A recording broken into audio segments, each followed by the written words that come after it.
Halo semuanya, salam kenal. Aku Hani dari kelompok 3 ingin mengucapkan selamat datang di video pembelajaran kelompok 3 dalam materi alat peraga kekekalan volume dan banyaknya.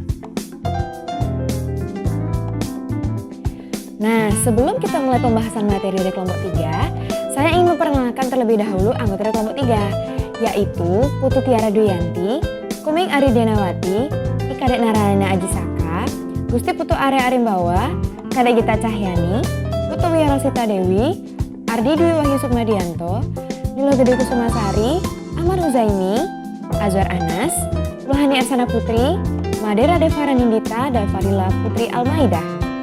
Oke, itu dia tadi perkenalan singkat dari anggota kelompok 3. Selanjutnya mari kita masuk ke pembahasan bagian yang pertama. Materi bagian 1 mengenai konsep perkalian akan dijelaskan oleh rekan Ahmad Huzaimi. Untuk itu, ayo disimak videonya.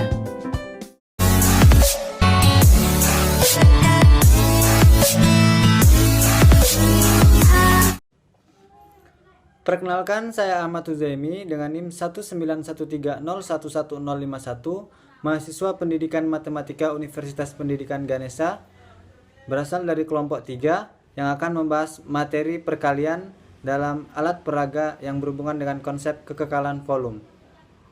Sebelumnya saya akan menjelaskan sedikit alasan mengenai terdapatnya alat peraga yang berhubungan dengan konsep kekekalan volume. Alat peraga kekekalan volume. Apabila alat peraga yang digunakan terdiri atas bagian-bagian atau komponen, maka jumlah volume alat peraga tersebut sama dengan jumlah volume bagian-bagian. Dengan alasan itulah, alat peraga yang akan dibahas termasuk alat peraga yang berhubungan dengan konsep kekekalan volume. Perkalian. Perhatikan gambar 4.1. Dapat kita lihat bahwa gambar 4.1 itu adalah sebuah kubus ABCDEFGH dengan panjang sisi A plus B. Sehingga dapat kita tentukan volume kubus tersebut adalah A plus B pangkat 3.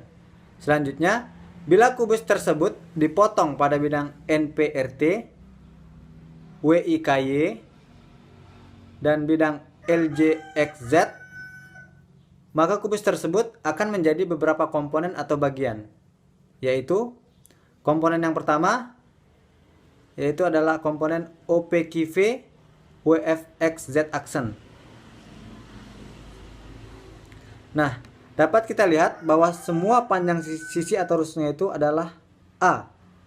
Jadi, dapat kita tentukan atau simpulkan bahwa komponen yang pertama ini adalah merupakan sebuah kubus dengan volumenya adalah A pangkat 3.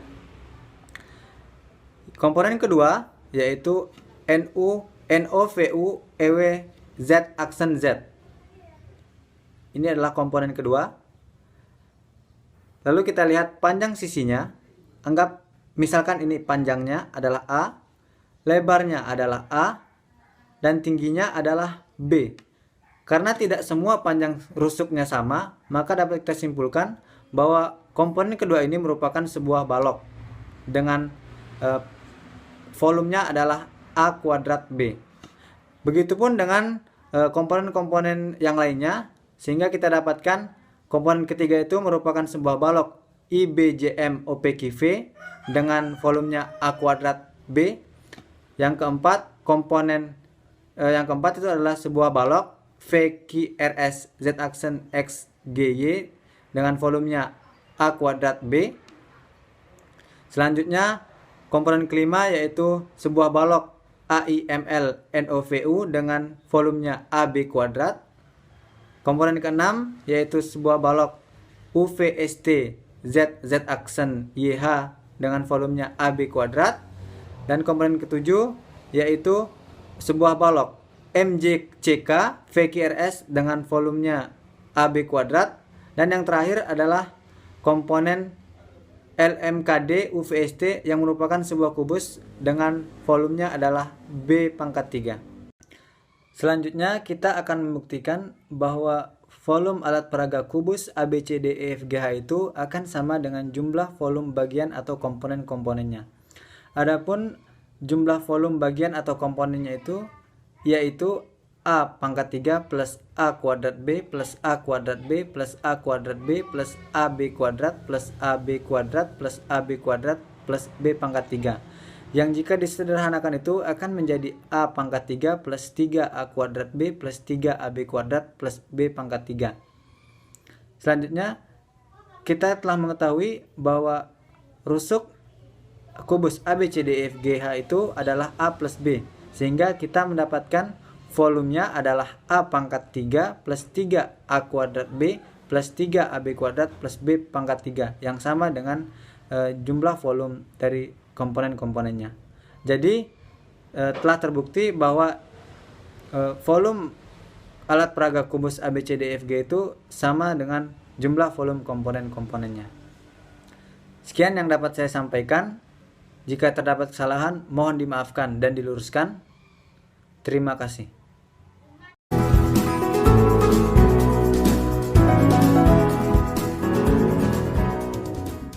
Itu tadi pembahasan mengenai konsep perkalian. Selanjutnya, materi bagian 2 mengenai blok Diens dan blok Diens basis 10 akan dijelaskan oleh rekan Wiarosita. Yuk, disimak videonya. Om Swastiastu. Halo semuanya, perkenalkan nama saya Putu Wiarosita Dewi. Saya dari kelas 5B Pendidikan Matematika dengan NIM 19130111047. Di sini saya akan melanjutkan materi dari rekan saya mengenai alat manipulatif, yaitu blok Diens. Nah, menurut teori Piaget, di mana ini merupakan teori kognitif belajar siswa, di mana siswa sekolah dasar itu masih dalam teori kognitif konkret, di mana siswa-siswa itu belajar masih dalam hal-hal yang nyata seperti itu. Nah, dalam pelajaran matematika yang abstrak, maka diperlukanlah alat manipulatif atau alat-alat yang bisa memanipulasi belajar siswa agar mereka dapat membayangkannya secara nyata. Nah, alat manipulatif ini adalah alat yang dimanipulasi siswa yang dapat diotak-atik, dirubah, dipegang, digeser sehingga mereka dapat memvisualisasikan matematika itu secara konkret.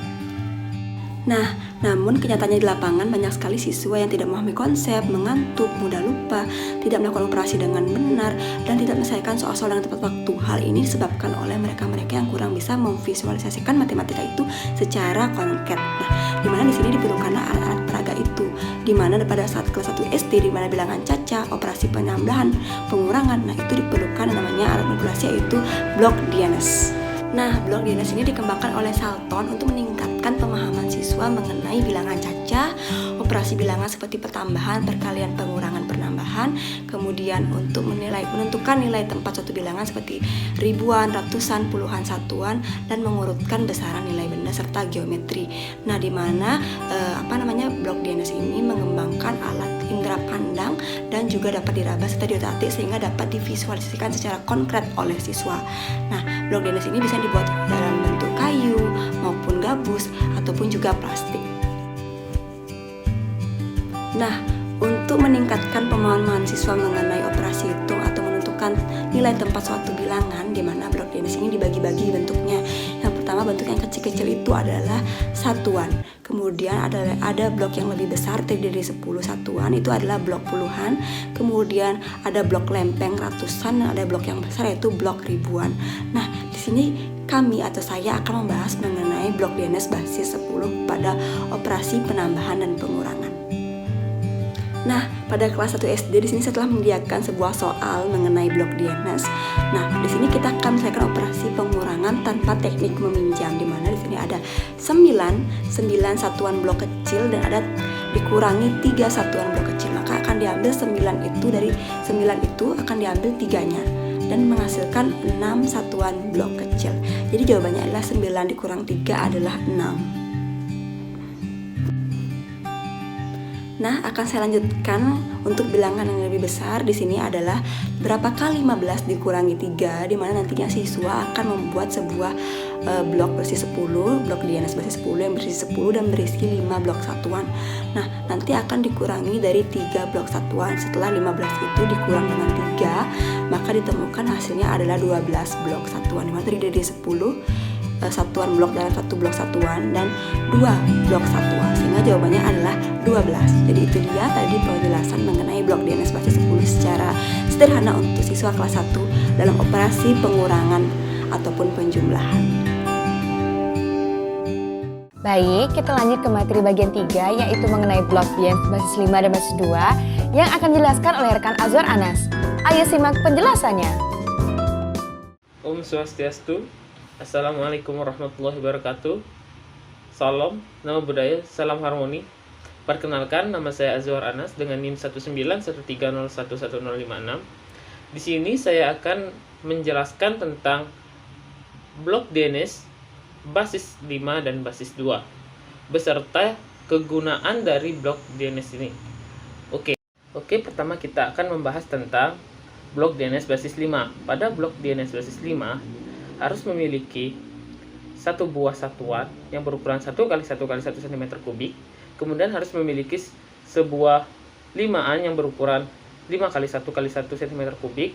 Kemudian harus juga memiliki sebuah 25an yang berukuran 5 x 5 x 1 cm3 dan juga harus memiliki sebuah 125an yang berukuran 5 x 5 x 5 cm3 seperti gambar pada layar berikut ini. Nah, kita lanjut kepada blok DNS basis 2. Pada blok DNS basis 2 harus dalam satu setnya harus memiliki satu buah satuan yang berukuran 1 x 1 x 1 cm3. Kemudian harus juga memiliki sebuah duaan yang berukuran 2 x 1 x 1 cm3. Kemudian harus memiliki sebuah empatan yang berukuran 2 x 2 x 1 cm3. Kemudian harus juga memiliki sebuah lapanan yang berukuran 4 x 2 x 2 x 2 cm3. Nah, gambar dari blok DNS basis 2 ada pada layar berikut ini. Oke, kita lanjut pada kegunaan dari blok DNS ini dalam suatu pembelajaran. Blok DNS ini dapat digunakan untuk membelajarkan suatu konsep nilai tempat, suatu bilangan, contohnya seperti puluhan, ratusan, ribuan. Kemudian juga dapat menjelaskan tentang konsep, membantu membelajarkan tentang konsep operasi hitung khusus untuk penjumlahan dan pengurangan, baik itu pada bilangan bulat maupun bilangan pecahan atau desimal. Oke, kita lanjut saja kepada contoh soal. Oke, untuk contoh soal yang pertama ialah 1234 ditambah 241. Nah, untuk menyelesaikan soal berikut ini dengan menggunakan alat peraga blok DNS, yang perlu kita lakukan ialah yang pertama kita harus menentukan banyaknya blok DNS untuk membentuk angka 1234, dan yang kedua kita harus menentukan banyaknya angka untuk membentuk blok DNS 241. Nah, karena angka 1234 dan 241 ini merupakan suatu bilangan yang berbasis 10, maka kita menggunakan blok DNS basis 10. Nah, dari hasil di samping dapat dilihat bahwa banyak blok DNS yang dibutuhkan. Oke, kita lanjut pada penggambarannya. Nah, berikut ini adalah penggambaran dari blok DNS basis 1200 blok DNS 1234 dan 241. Dan hasilnya adalah kita dapatkan bahwa hasilnya yaitu 1475 dengan cara pada layar berikut ini. Oke, kita lanjut kepada contoh soal yang kedua, yang dimana contoh soal yang kedua ini diminta untuk mencari 1,234 ditambah 0,241. Nah, untuk mencari mencari penjumlahan bilangan desimal dengan menggunakan blok DNS ini, kita harus melakukan perjanjian terlebih dahulu, yaitu perjanjian bentuk blok DNS yang kita gunakan dan juga nama satuannya. Oke, di sini karena bentuk blok DNS yang kita gunakan ada basis 10, maka kita dapat melakukan perjanjian pada blok DNS basis 10. Nah, seperti pada gambar berikut ini.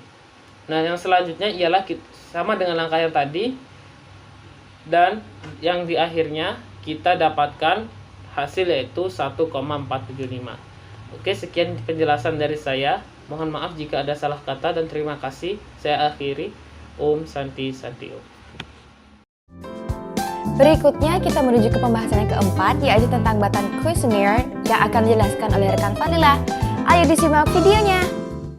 Assalamualaikum warahmatullahi wabarakatuh. Perkenalkan, nama saya Fadila Putri Almaida dari Universitas Jember. Di sini saya akan menjelaskan materi mengenai batang kuesioner dan juga volume kubus. Nah, batang kuesioner ini ada dua sebab, yaitu volume kubus dan juga volume balok. Yang pertama kita bahas adalah volume kubus terlebih dahulu. Yang kita butuhkan adalah sebuah kubus transparan berjumlah 2 buah dengan ukuran 5 cm. Nah, lalu juga ada kubus satuan berwarna kuning dan juga merah dengan panjang rusuk 1 cm. Jadi 125 kubus satuan 1 cm berwarna kuning dan sisanya berwarna merah. Nah, selanjutnya kubus transparan lagi. Tadi yang kita beri nama gambar A ini adalah kubus transparan. Nah, dari sini kita bisa menjelaskan kepada siswa mana titik sudut, mana rusuk, mana sisi, dan lain-lain. Dengan begitu siswa akan memahami hal tersebut. Lalu kita ambil gambar yang kedua, gambar B. Ini adalah kubus dengan satuan 1 cm. Nah, nantinya kubus ini akan dibuat untuk mengisi kubus A atau gambar A. Nah, akan menjadikan seperti pada gambar tersebut. Nah, dari gambar tersebut, dalam memasukkan gambar B ke gambar A, itu siswa diminta untuk menghitung berapa kubus yang diperlukan. Tentu saja jawabannya 125, karena volume kubus kan sisi kali sisi, sedangkan sisinya tadi 5 cm, jadi 125. Nah, dari situ siswa akan memahami konsep dari volume, di mana konsep volume itu adalah terpenuhinya suatu hal, terpenuhinya atau isi dari suatu hal. Jadi, dalam hal ini gambar A yang diisi dengan gambar B. Lalu kita ambil lagi kubus transparan yang satunya. Nah, dalam hal ini kita akan mengisinya dengan kubus yang berwarna merah sehingga seperti pada gambar tersebut. Nah, untuk yang saat ini yang diisi hanya pada bagian alasnya saja dan pada bagian salah satu rusuknya saja. Itu dikarenakan kita akan mencari rumus dari volume kubus. Di mana rumus volume kubus itu kan luas alas dikali dengan tinggi. Nah, dari gambar ini sudah mengetahui bahwa jumlah kubus satuan di setiap rusuknya itu sama, yaitu berjumlah 5. Artinya, untuk menghitung volume kubus itu bisa dengan mengrumus sisi dikali sisi dikali sisi, ataupun dengan luas alas dikali dengan tinggi. Sekian penjelasan dari saya. Mohon maaf jika ada kesalahan. Terima kasih. Nah, itu tadi pembahasan materi bagian keempat dari rekan Fadila. Kita lanjut ke bagian 5, yaitu mengenai balok dan prisma yang akan dijelaskan oleh Ari Denawati. Yuk kita simak videonya. Om Swastiastu. Perkenalkan, nama saya Komeng Ari Denawati dengan NIM 1913011010 dari kelas 5B Pendidikan Matematika. Saya dari kelompok 5 dan pada kesempatan kali ini akan mempresentasikan mengenai volume balok dan prisma segitiga. Volume balok adalah panjang kali lebar kali tinggi atau luas alas kali tinggi. Nah, berikutnya akan kita tunjukkan cara memperoleh volume balok. Alat yang harus disiapkan ialah 2 buah balok transparan dengan ukuran 10 x 8 x 6 cm kuadrat serta kubus satuan 2 x 2 x 2 cm kuadrat. Langkah-langkah kegiatannya sebagai berikut. Pertama, perintahkan siswa untuk memperhatikan balok transparan. Kedua, tunjukkan dan jelaskan unsur-unsur balok, yaitu rusuk, panjang, lebar, dan tinggi, titik sudut, dan bidang isi balok. Perhatikan kubus satuan. Sampaikan kepada siswa bahwa kubus tersebut akan digunakan sebagai satuan volume balok. Instruksikan siswa untuk mengisi balok tersebut dengan kubus satuan yang telah disediakan, sembari menghitung jumlah kubus satuan yang diperlukan untuk mengisi penuh balok. Berapa kubus satuan yang diperlukan untuk mengisi penuh balok adalah 60 buah. Jelaskan bahwa banyaknya kubus satuan yang dimuat balok sesungguhnya merupakan volume balok. Pada balok transparan yang satu lagi, instruksikan siswa untuk mengisi balok pada bagian alasnya dan satu deret pada bagian rusuk dekatnya dengan kubus satuan yang telah disiapkan. Nah, minta siswa membandingkan antara banyaknya kubus satuan yang terletak pada rusuk panjang, lebar, dan tinggi pada gambar 4 dengan banyaknya kubus satuan yang terletak pada rusuk panjang, lebar, dan tinggi pada gambar 3. Harapkan dari kegiatan membandingkan itu, siswa dapat menyimpulkan bahwa jumlah kubus satuannya sama. Jelaskan jumlah kubus satuan yang dapat dimuat oleh balok gambar 4 bila dilanjutkan hingga mengisi penuh balok adalah 60 buah. Untuk mengetahui volume balok pada gambar 4, selain dengan mengisinya satu persatu, kita perhatikan langkah-langkah berikut. Perhatikan kubus satuan yang terdapat pada lapisan alas dan tanyakan berapa jumlahnya. Tentu jawaban yang diharapkan adalah 15 buah. 15 itu didapatkan dari 5 kali 3 karena banyaknya rusuk panjang adalah 5 dan banyaknya rusuk lebar adalah 3. Kondisi ini disebut luas alas balok, sehingga luas alas balok adalah 15 satuan. Diperlukan berapa lapisan agar dapat memenuhi balok pada gambar 4 adalah 4 lapisan. Siswa sudah mengetahui satu lapis itu adalah luas alas balok, yaitu 15 satuan. Sedangkan banyaknya lapisan yang diperlukan untuk memenuhi balok disebut tinggi balok, yaitu 4 lapis. Dengan demikian, volume balok adalah luas alas kali tinggi. Jika ditulis dalam bentuk rumus, volume balok adalah V sama dengan L kali T, atau V sama dengan panjang kali lebar kali tinggi. Nah, selanjutnya volume prisma adalah luas alas kali tinggi. Berikutnya akan ditunjukkan cara memperoleh volume prisma segitiga. Alat yang harus disiapkan ialah 2 buah prisma segitiga, kubus satuan dan kubus satuan setengah. Langkah-langkah sediaannya sebagai berikut. Yang pertama, tunjukkan bentuk bangun ruang prisma segitiga. Katakanlah prisma tersebut prisma A. Yang kedua, sampaikan bahwa prisma segitiga tersebut akan diisi kubus satuan. Yang ketiga, jelaskan bahwa kubus tersebut sebagai satuan volume prisma tegak segitiga.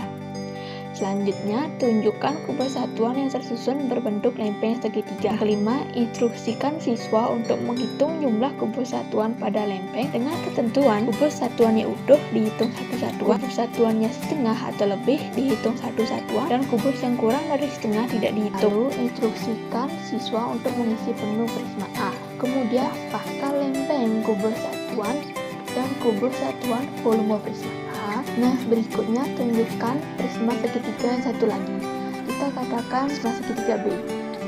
Pasangkan lempeng kubus satuan dan satu deret kubus satuan pada salah satu rusuk tegak prisma segitiga seperti pada gambar 7. Kemudian instruksikan siswa untuk menghitung volume prisma segitiga. Sampaikan ke siswa bahwa lempeng kubus satuan disebut sebagai luas alas prisma dan jumlah kubus satuan pada rusuk tegaknya disebut tinggi prisma, sehingga dapat disimpulkan bahwa volume prisma P adalah banyaknya kubus satuan pada alas kali banyaknya kubus satuan pada rusuk tegaknya hingga memenuhi prisma. Pernyataan di atas dapat dinyatakan sebagai volume prisma segitiga dengan luas alas A dan tinggi T adalah luas alas kali tinggi. Apabila ditulis dalam bentuk rumus, volume prisma segitiga tegak tersebut ialah V sama dengan A kali T. Sekian presentasi yang dapat saya sampaikan. Saya mohon maaf apabila ada salah-salah kata. Terakhir saya ucapkan Om Santi Santi Santi Om. Terima kasih. Selanjutnya akan dibahas materi mengenai limas dan tabung oleh rekan Ardi Dwi. Yuk, silahkan simak videonya. Om Swastiastu. Assalamualaikum warahmatullahi wabarakatuh. Salam sejahtera untuk kita semua. Perkenalkan, nama saya Ardi Dwi Wahyu Sukmadianto dengan NIM 19130111048 dari kelas 5C Pendidikan Matematika. Di sini saya akan melakukan presentasi terkait tugas mata kuliah workshop matematika tentang kekekalan volume dengan materi tabung dan limas. Untuk yang pertama yaitu tabung. Tabung adalah bangun ruang 3 dimensi yang dibentuk oleh 2 buah sisi lingkaran identik yang sejajar dan sebuah persegi panjang yang mengelilingi kedua lingkaran tersebut. Dalam materi ini akan dibuktikan atau ditunjukkan bagaimana mendapatkan rumus dari volume tabung sendiri. Nah, dalam pembuktiannya, alat yang digunakan yaitu tabung tegak, kubus satuan setengah. Banyaknya dari tabung tegak sendiri adalah dua buah, dan kubus satuan disesuaikan dengan kebutuhan, dan kubus satuan setengah juga disesuaikan dengan kebutuhan. Nah, pada tabung tegak sendiri diberi keterangan tabung A dan tabung B. Untuk langkah kegiatannya yaitu, perhatikan gambar 4.7a berbentuk ruang tabung A. Tabung A tersebut akan diisi dengan kubus satuan. Perhatikan gambar 4.7b merupakan sebuah kubus satuan. Kubus satuan tersebut akan digunakan sebagai satuan volume tabung. Pada gambar 4.7c merupakan sebuah lempeng satuan yang membentuk lempeng lingkaran. Dapat dihitung dengan catatan, kubus satuan yang utuh dihitung satu satuan, kubus satuan setengahnya atau lebih dihitung satu satuan, dan kubus satuan yang kurang dari setengah diabaikan atau tidak dihitung. Pada gambar 4.7d terlihat tabung A terisi penuh dengan kubus satuan dengan ketentuan menghitungnya. Nah, terkait dengan tabung B, pada tabung B sendiri, Pasanglah lempeng kubus satuan ke dalam tabung B terlihat pada gambar 4.7 F. Lempeng kubus satuan tersebut bisa disebut sebagai luas alas tabung dan kubus satuan pada sisi tegaknya adalah tinggi tabung. Nah, dapat disimpulkan pada tabung A dan tabung B didapatkan volume yang sama. Nah, dapat disimpulkan yaitu volume tabung dapat dihitung dengan luas alas dikali tinggi. Nah, luas alas tersebut merupakan lempeng kubus satuan yang disebut lempeng kubus yang berbentuk lingkaran dan sisi tegaknya sebagai tingginya. Nah, dapat disimpulkan yaitu volume tabung dapat disimpulkan sebagai rumusnya yaitu luas alas dikali tinggi. Nah, karena luas alas berbentuk lingkaran, maka menggunakan rumus PR kuadrat dikali tinggi. Nah, dapat didapatkan rumus tabung tersebut yaitu luas alas dikali tinggi dengan luas alas tersebut yaitu lingkaran dengan rumus PR kuadrat. Nah, untuk yang kedua yaitu limas. Limas adalah bangun ruang 3 dimensi yang dibatasi oleh alas berbentuk segi N dan sisi-sisi tegak berbentuk segitiga. Nah, di sini juga sama akan ditunjukkan bagaimana mendapatkan rumus limas alas dengan luas alas berbentuk sisi segi 4 beraturan. Nah, nama alat yang digunakan yaitu limas sisi 4 beraturan, tingginya setengah rusuk atas, selotip 1 roll, dan banyaknya limas sisi 4 beraturan yaitu 6 buah, diberi keterangan 1, 2, 3, 4, dan 5, dan 6. Untuk langkah kegiatannya yaitu susunlah seperti pada gambar 4.8a seperti gambar tersebut yaitu membentuk seperti jaring-jaring pada kubus. Nah, selanjutnya yaitu gunakan selotip yang sudah disediakan agar mudah untuk merangkainya dan tidak mudah terlepas. Setelah itu dirangkai dan mendapatkan hasil dari gambar 4.8b dapat disimpulkan yaitu pada gambar 4.8b sebuah bangun ruang 3 dimensi yaitu berbentuk kubus. Nah, dapat disimpulkan di sini yaitu volume dari limas sendiri yaitu volume sama dengan 1/6 A pangkat 3. Dapat diingat kembali yaitu limas mempunyai alas burju sangkar dengan rusuk A berbentuk persegi dengan rumus luas alasnya yaitu alas rusuk dikali rusuk atau bisa disebut sisi dikali sisi juga didapatkan rumus A kuadrat. Nah, dapat dipecah yaitu volume sama dengan 1/6 A pangkat 3 dapat dipecah volume sama dengan 1/6 A pangkat 2 dikali A karena A pangkat 2 merupakan rumus dari luas alasnya yaitu sisi dikali sisi atau rusuk dikali rusuk alasnya.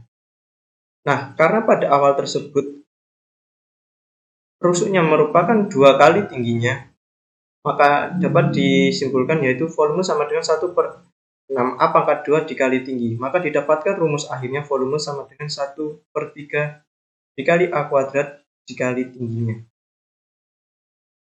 Sekian presentasi dari saya. Jika ada kata yang salah, saya mohon maaf. Saya akhiri. Om Santi Santi Santi Om. Wassalamualaikum warahmatullahi wabarakatuh. Baiklah, kita sudah sampai ke pembahasan yang ketujuh, yaitu mengenai bola dan kerucut. Materi ini akan dijelaskan oleh Tiara Doyanti. Untuk itu, ayo disimak videonya. Om Swastiastu. Halo semuanya, perkenalkan nama saya Putu Tiara Doyanti dengan NIM 19130111006 dari kelas 5B Pendidikan Matematika Undiksa. Nah, yang akan pertama kita bahas yaitu volume kerucut. Dengan tujuan kita akan menunjukkan cara memperoleh rumus volume kerucut. Nah, adapun alat yang kita butuhkan yaitu kerucut transparan tanpa alas sebanyak 1 buah, kemudian tabung transparan tanpa tutup sebanyak 1 buah, dan pasir atau kerikil secukupnya. Nah, hal pertama yang kita lakukan yaitu kita perlihatkan kepada siswa bahwa bagaimana bentuk bangun kerucut transparan tanpa alas tersebut, seperti yang terlihat pada gambar.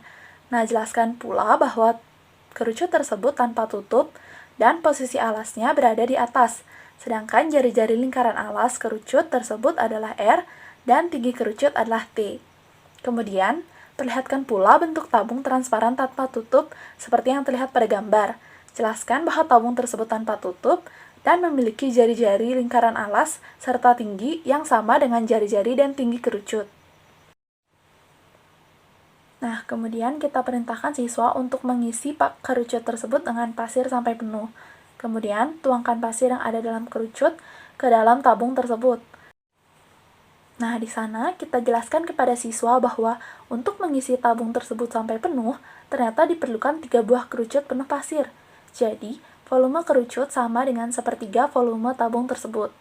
Nah, selanjutnya, karena volume tabung adalah luas alas kali tinggi atau V sama dengan pi R kuadrat T, maka volume kerucut adalah V sama dengan sepertiga pi R kuadrat T. Jadi, kita simpulkan bahwa volume kerucut sama dengan sepertiga luas alas dikali tinggi. Nah, masuk ke pembahasan kedua yaitu mengenai volume bola, di mana tujuan pembahasan ini yaitu untuk menunjukkan cara mencari rumus volume bola. Adapun alat yang perlu dipersiapkan yaitu yang pertama, bola berjari-jari R dengan warna transparan sebanyak 1 buah, dengan keterangan bola tersebut kita namakan sebagai bola B. Kemudian, yang kedua yaitu tabung tanpa tutup dengan warnanya transparan sebanyak 1 buah, serta pasir atau kerikil secukupnya. Nah, langkah kegiatan yang pertama yaitu kita perlihatkan kepada siswa bagaimana bentuk bangun bola B dan jelaskan bahwa bola tersebut berjari-jari R, dan kemudian pada bola tersebut di bagian atasnya diberi lubang yang cukup untuk mengisi pasir. Nah, perintahkan juga siswa untuk mengisi bola B dengan pasir sampai penuh. Nah, selanjutnya perlihatkanlah sebuah tabung tanpa tutup dengan panjang jari-jari lingkaran alasnya sama dengan jari-jari bola, yaitu R, dan tingginya sama dengan diameter bola, sehingga T sama dengan 2R atau R sama dengan setengah T. Lalu kita perintahkan kepada siswa untuk menuangkan pasir pada bola B ke dalam tabung tersebut. Nah, kemudian kita ajukan pertanyaan-pertanyaan berikut kepada siswa. Yang pertama yaitu, apakah tabung berisi penuh dengan pasir dari bola B? Kedua, berapa bagian tabungkah yang berisi pasir? Ketiga, berapa volume tabung yang jari-jari lingkaran alasnya R dan tingginya T? Dan keempat, berapakah volume pasir dalam tabung tersebut? Serta pertanyaan kelima yaitu, apa yang dapat kita simpulkan mengenai volume bola B tersebut?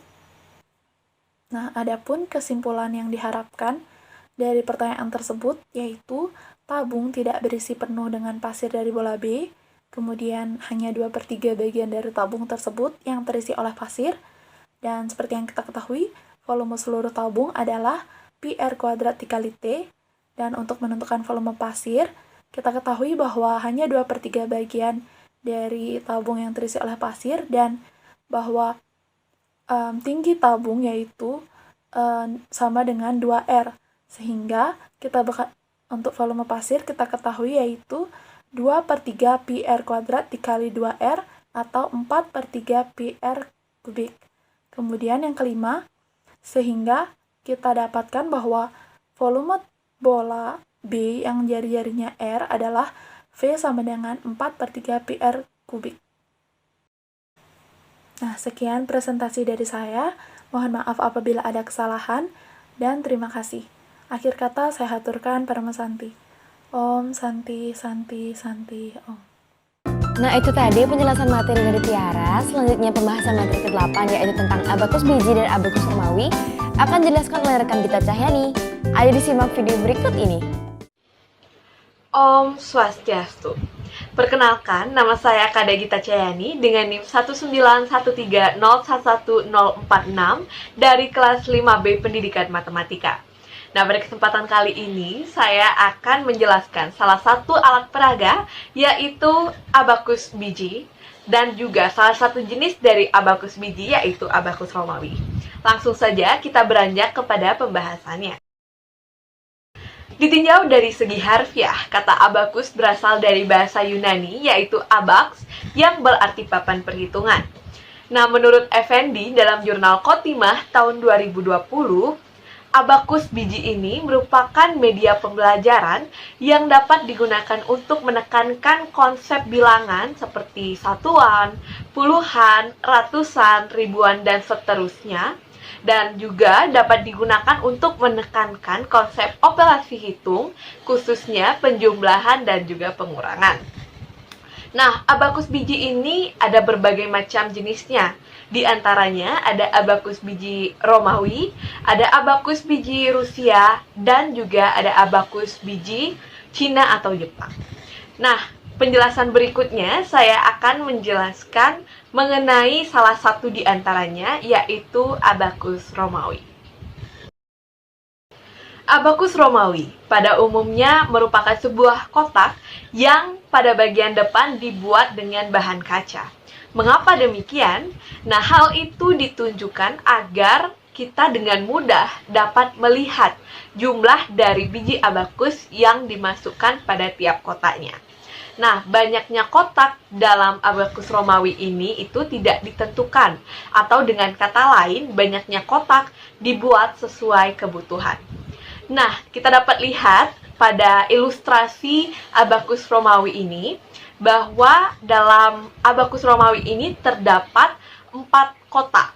Hal itu menunjukkan bahwa abakus Romawi ini dapat digunakan untuk perhitungan hingga ribuan, di mana tiap kotaknya diberikan label yaitu sebagai berikut: kotak S yang berarti satuan, kotak P yang berarti kotak puluhan, kotak RT yang berarti kotak ratusan, dan kotak RB yang berarti kotak ribuan. Nah, bagaimana cara kita untuk melakukan perhitungan dengan abakus Romawi ini? Saya akan jelaskan dalam pembahasan berikutnya. Dapat kita lihat dalam ilustrasi abakus Romawi berikut, bahwasannya terdapat 1 biji abakus dalam kotak satuan, 2 biji abakus dalam kotak puluhan, 1 biji abakus dalam kotak ratusan, dan 3 biji abakus dalam kotak ribuan. Nah, ini artinya apa sih? Nah, jadi dalam bentuk panjang atau jika kita paparkan dalam bentuk panjang, ini dapat diartikan dengan 3 dikali 10 pangkat 3 karena terdapat 3 biji abakus dalam kotak ribuan, ditambah 1 dikali 10 pangkat 2 karena terdapat 1 biji abakus di kotak ratusan, ditambah 2 dikali 10 pangkat 1 karena terdapat 2 biji abakus di kotak puluhan, dan 1 dikali 10 pangkat 0 karena terdapat 1 biji abakus di kotak satuan. Nah, hal ini dapat dihasilkan 3000 ditambah 100 ditambah 20 ditambah 1 hingga mendapatkan hasil 3121. Nah, begitu cara melakukan perhitungan dengan menggunakan abakus Romawi ini. Nah, demikian yang dapat saya jelaskan mengenai abakus biji dan juga abakus Romawi. Untuk materi berikutnya akan dilanjutkan oleh rekan saya. Untuk selanjutnya yaitu materi ke-9 akan dijelaskan oleh rekan Radeva mengenai abakus Rusia, abakus Cina, dan abakus Jepang. Yuk kita simak videonya.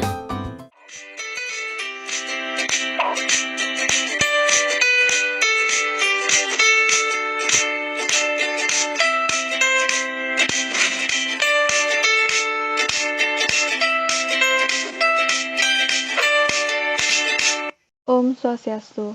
Baik, terima kasih atas kesempatan yang diberikan kepada saya. Kali ini saya akan membahas mengenai abakus Rusia dan abakus Cina dan Jepang.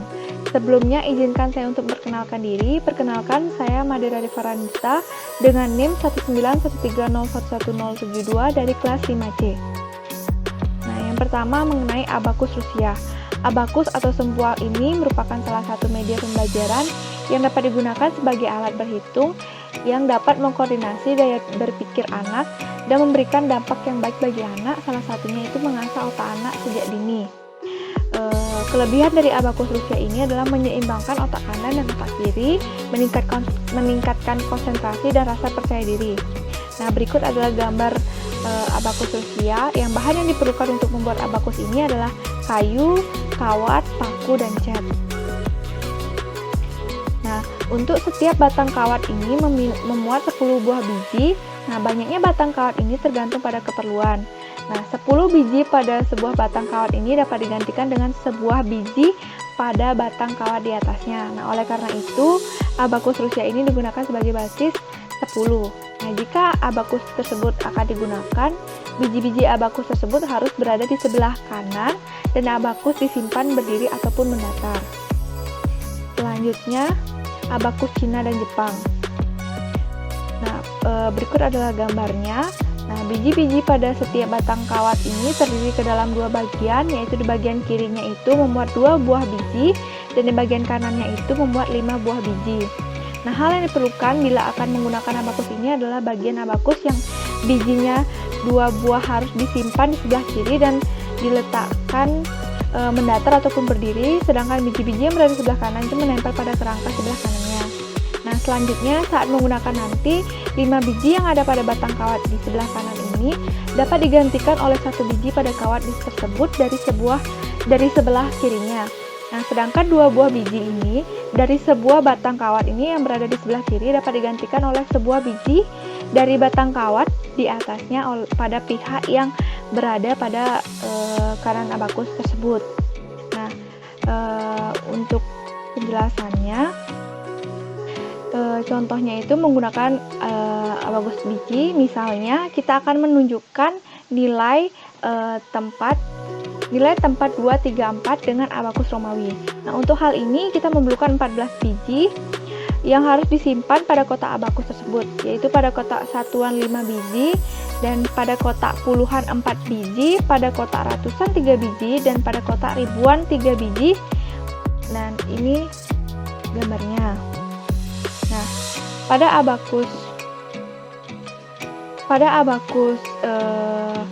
gambar tersebut menunjukkan bahwa 2345 2345 ditulis dalam bentuk panjang menjadi 2 kali 10 pangkat 3 tambah 3 kali 10 pangkat 2 tambah 4 kali 10 pangkat 1 tambah 5 kali 10 pangkat 0 atau 2000 tambah 300 tambah 40 tambah 5. Jadi, nilai tempat angka 5 pada bilangan di atas adalah 5 satuan atau 5 nilai tempat angka 4 adalah puluhan atau 40, nilai tempat 3 adalah 300-an atau 300, dan nilai tempat 2 itu adalah ribuan atau 2000. Nah, peragaan berikutnya kita akan menjumlahkan 13.524 ditambah 1343 dengan abakus Rusia. Nah, cara yang harus dilakukan adalah sebagai berikut. Yang pertama itu kita akan menjumlahkan, yang pertama itu adalah pasanglah abakus Rusia dengan posisi berdiri, sedangkan biji-bijiannya tersebut semua itu berada di sebelah kanannya dulu. Nah, yang kedua, tentukan batang kawat untuk satuannya. Misalnya, satuan ini terletak pada batang terbawah, puluhan, ratusan, ribuan, dan seterusnya berturut-turut, dan seterusnya berturut-turut adalah biji-bijian pada batang kawat di atasnya. Terdapat pada gambar yang ini. Nah, ketiga, tunjukkanlah bilangan 13.524 ini dengan cara menggeser biji-biji abakus ini ke kiri, yaitu pada kawat satuan 4 biji, pada puluhan 2 biji, pada ratusan 5 biji, dan pada ribuan 3 biji, dan pada puluhan ribu 1 bijinya. Nah, yang keempat, 13.524 ini ditambah 1.343, maka kita geser kembali biji-biji abakus sisanya itu mulai dari satuan dari kanan ke kiri, yaitu pada batang kawat satuan 3, pada puluhan 4 biji, dan pada ratusan 3 biji, dan pada ribuan 1 biji. Dapat pada gambar tersebut. Dan yang terakhir, hasil dari 13.524 ditambah 1.343 adalah nilai tempat yang ditunjukkan oleh banyaknya biji abakus sebelah kiri setelah digabungkan pada gambar ini. Nah, jika ditulis dalam bentuk panjangnya adalah 1 dikali 10 pangkat 4 ditambah 4 dikali 10 pangkat 3 ditambah 8 kali 10 pangkat 2 dan ditambah 6 kali 10 pangkat 1 dan 7 dikali 10 pangkat 0 menghasilkan 14.867. Sekian penjelasan saya. Mohon maaf apabila ada salah kata. Saya ucapkan terima kasih. Om Santi Santi Santi Om. Baik, itu tadi adalah penjelasan dari Radeva. Untuk selanjutnya, materi bagian 10 mengenai lidi dan lidi basis 10 akan dijelaskan oleh saya sendiri. Untuk itu, ayo ikuti penjelasan berikut ini. Om Swastiastu, salam sejahtera dan salam harmoni. Sebelumnya izinkan saya memperkenalkan diri, nama saya Lohani Arsana Putri dengan NIM 19130111057 dari kelompok 13 yang akan membahas mengenai penggunaan media LIDI sebagai alat peraga pembelajaran matematika.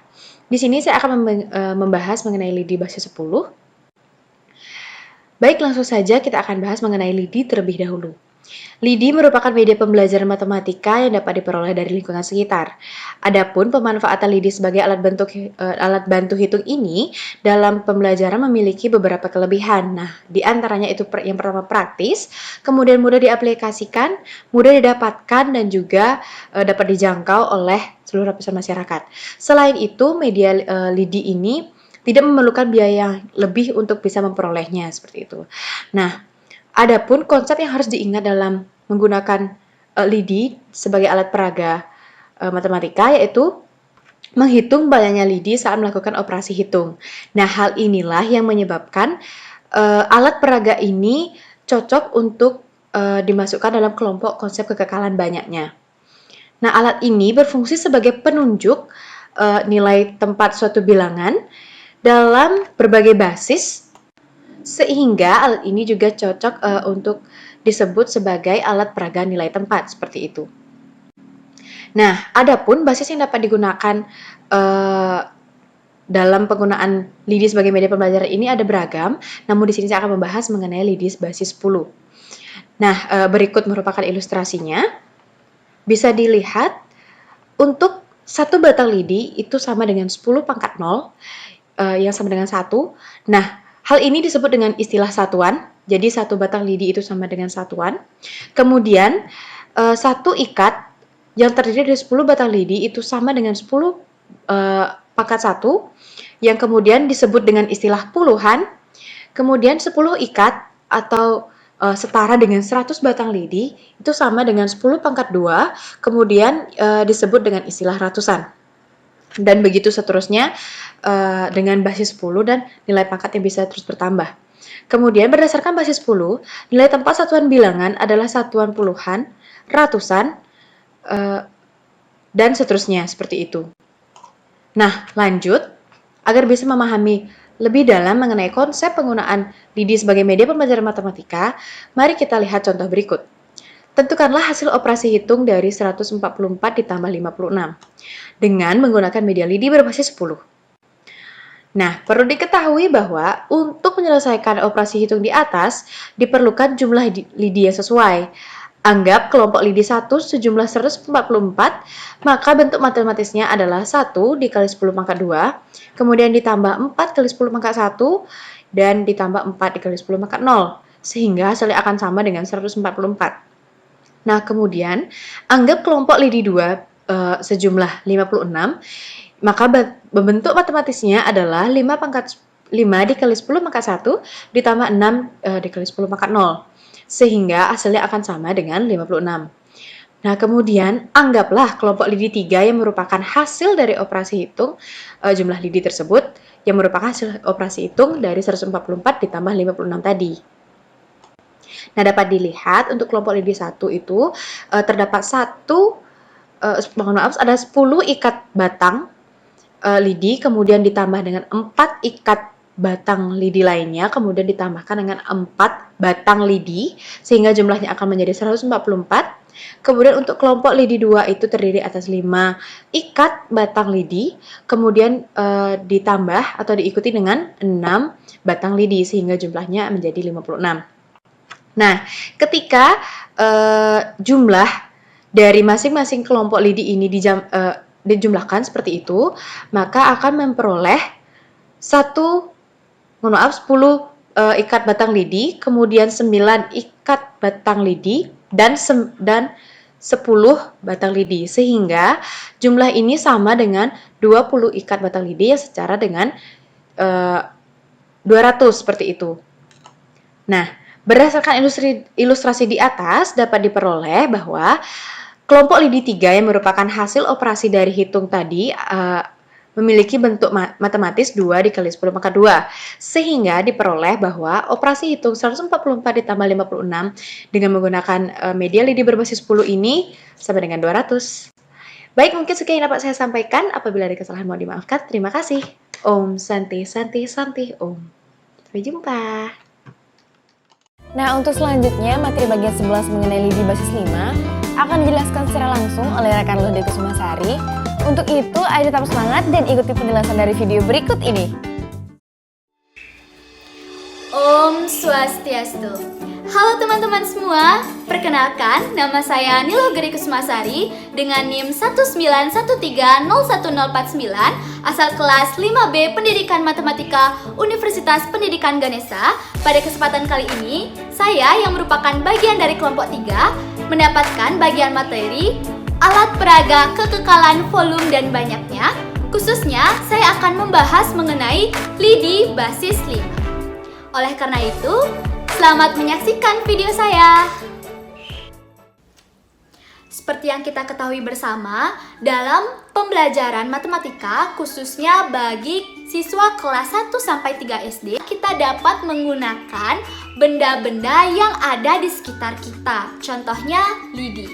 Nah, lidi inilah merupakan salah satu dari banyaknya alat peraga manipulatif konkret yang dapat kita gunakan. Lidi merupakan alat peraga sederhana yang terbuat dari bilah lidi yang diperoleh dari pelepah daun kelapa yang sudah kering, kemudian diserut dan dipotong-potong sepanjang kurang lebih 20 cm.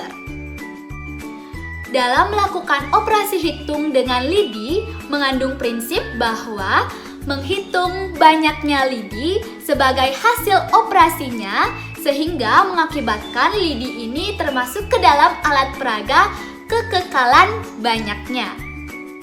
Selain itu, lidi berfungsi sebagai alat peraga nilai tempat yang menunjukkan nilai dari suatu tempat bilangan tertentu yang biasanya ditunjukkan atau dimulai dari sebelah kanan. Berikut merupakan contoh dari alat peraga lidi yang dikelompokkan menurut basis 5. Nah, seperti yang kita ketahui, basis itu merupakan bilangan yang menjadi dasar terbentuknya bilangan lain dari suatu sistem bilangan. Berarti 5 itu merupakan bilangan yang menjadi dasar terbentuknya bilangan lain dalam suatu sistem bilangan nantinya. Nah, apabila kita akan menggunakan alat peraga lidi basis 5, dapat kita lihat contoh penggunaannya sebagai berikut. Untuk satu buah lidi, kita dapat sebut sebagai satuan atau dalam matematika dapat kita tulis sebagai 5 pangkat 0 sama dengan 1 atau satuan. Kemudian, atau sedangkan untuk 5 buah lidi yang kemudian kita ikat menjadi satu ikat dapat kita sebut sebagai limaan atau dalam matematika kita dapat tulis sebagai 5 pangkat 1 sama dengan 5. Sedangkan apabila 5 buah ikat lidi kemudian kita ikat menjadi satu ikatan, kita dapat sebut sebagai 25-an atau dalam matematika dapat ditulis sebagai 5 pangkat 2 sama dengan 25. Untuk mengasah pemahaman kita sekaligus mencoba alat peraga lidi ini, kita dapat mencoba satu contoh soal, yakni sebagai berikut. Untuk pembahasannya sebagai berikut. Untuk bilangan 58, kita memerlukan 2 25-an, 1 5-an, dan 3 satuan. Dalam matematika dapat kita tulis sebagai 2 kali 5 pangkat 2 tambah 1 kali 5 pangkat 1 tambah 3 kali 5 pangkat 0. Sedangkan untuk bilangan 32, kita memerlukan 1 25-an, 1 5-an, dan 2 satuan. Atau dalam matematika dapat kita tulis sebagai 1 kali 5 pangkat 2 tambah 1 kali 5 pangkat 1 tambah 2 kali 5 pangkat 0. Nah, kemudian dapat kita ilustrasikan sebagai berikut. yang mana 58 kita sebut sebagai kelompok A, sedangkan 32 kita sebut sebagai kelompok B, sehingga menghasilkan kelompok C yang merupakan hasil dari operasi hitung tersebut. Setelah kita melakukan proses perhitungan, maka diperoleh terdapat 3 buah 25-annya, kemudian juga terdapat 3 buah 5-annya. Atau dalam matematika dapat kita tulis sebagai 3 kali 5 pangkat 2 ditambah atau tambah 3 kali 5 pangkat 1 sama dengan 75 tambah 15 atau menghasilkan 90. Kesimpulannya, dalam pembelajaran matematika dengan menggunakan alat peraga lidi menurut basis 5 dapat memudahkan pendidik beserta peserta didik dalam memahami konsep kekekalan banyak dan nilai tempat, di mana nilai tempat dalam lidi basis 5 ini berupa satuan, 5-an, 25-an, dan seterusnya. Demikianlah materi yang dapat saya sampaikan. Saya mohon maaf apabila terdapat kesalahan kata maupun kekeliruan. Akhir kata, saya ucapkan terima kasih atas perhatiannya dan saya akhiri dengan Om Santi Santi Santi Om. Baik, dilanjutkan dengan pembahasan yang ke-12 tentang lidi basis 2 akan dijelaskan oleh Narayana. Yuk kita simak videonya. Om Swastiastu. Perkenalkan, nama saya Ikade Narayana Jisaka dengan NIM 19130111021. Saya dari kelas 5A Pendidikan Matematika. Oke, di sini saya akan membahas tentang lidi basis 2, gitu ya. Oke, kita langsung saja ke pembahasannya. Ya, lidi itu adalah media pembelajaran yang sering kita temukan atau biasanya paling mudah kita dapatkan ya. Nah, lidi ini dapat kita gunakan sebagai alat bantu itu pada anak kelas 1 dan kelas 2 sekolah dasar gitu ya. Nah, pemanfaatan lidi itu dapat diterapkan dalam pembelajaran aritmatika, yaitu penjumlahan dan pengurangan gitu ya. Lanjut. Ya, adapun seperti yang kalian lihat di slide itu, kalau misalnya ada satu lidi itu disebut satu satuan atau disebut satuan. Kalau dua buah lidi yang diikat jadi satu itu disebut duaan. Kalau misalnya ada dua buah ikat lidi kemudian diikat lagi jadi satu, itu namanya empatan ya. Begitu juga seterusnya. Oke. Nah, contoh operasinya itu tunjukkan hasil hitung operasi bilangan 5 tambah 2 itu sama dengan berapa dengan menggunakan lidi menurut basis 2 atau lidi basis 2 gitu ya. Nah ya, ini dalam menjumlahkan 5 dan 2, pertama kita harus membagi menjadi dua kelompok ya, yaitu 5 itu sebagai kelompok A dan 2 itu sebagai kelompok B gitu ya. Nah, 5 ini ternyata tersusun atas 1 empatan dan 1 satuan ya. Sedangkan yang kelompok B itu adalah 1 duaan gitu ya. Kalau kita jumlahkan, kalau kita gabung, itu kan hasilnya adalah ada 1 empatan, 1 duaan, dan 1 satuan gitu ya. Nah, jadinya hasil operasinya ini kalau kita lihat, nah kondisi yang ini kalau misalnya kita tulis dalam bentuk panjangnya akan berbentuk 1 kali 2 kuadrat ditambah 1 kali 2 pangkat 1 ditambah 1 kali 2 pangkat 0. Itu tentunya sama dengan 7. Nah, jadi hasil dari operasi hitung bilangan yang tadi, yaitu 5 plus 2, itu sama dengan 7 ya. Oke, sekian yang dapat saya sampaikan. Apabila ada kesalahan kata, mohon dimaafkan. Untuk itu saya ucapkan terima kasih. Nah, kini kita sudah sampai pada pembahasan yang terakhir, yaitu materi bagian 13 mengenai kantong nilai tempat. Materi ini akan dijelaskan langsung oleh rekan Arya Arimbawa. Untuk itu, ayo disimak video berikut ini.